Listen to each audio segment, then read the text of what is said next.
Assalamualaikum warahmatullahi wabarakatuh. Nama saya Silvi Sakina dari kelas Akuntansi Manajemen. Di video kali ini aku akan menjelaskan tentang margin of safety.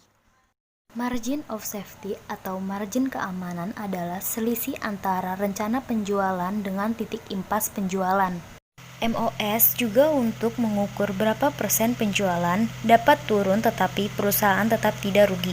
Semakin tinggi MOS maka semakin aman perusahaan. Misalnya, angka margin of safety diketahui 50%, maka jika jumlah penjualan yang terjadi berkurang atau menyimpang lebih dari 50% dari penjualan yang direncanakan, maka perusahaan akan menderita kerugian. Rumus MOS yaitu total penjualan dikurang penjualan titik impas.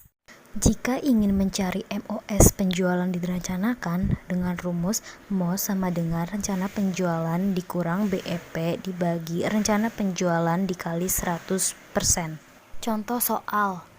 Jika rencana penjualan itu 100.000 unit dan BEP-nya 90.000 unit, maka 100.000 unit dikurang 90.000 unit dibagi 100.000 unit dikali 100%, yaitu 10%.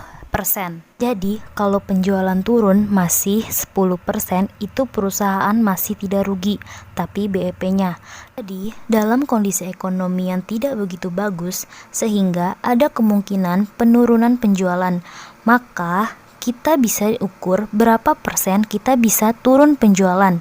Jadi, diusahakan tidak lebih dari 10% agar bisa mendapatkan laba.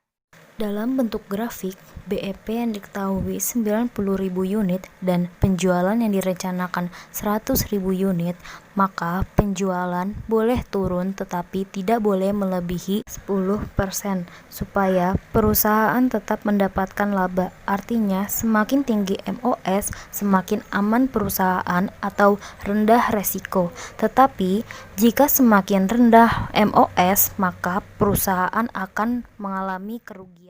Nah, gitu aja video dari aku. Jangan lupa like and subscribe karena like kalian sangat berharga untuk nilai aku.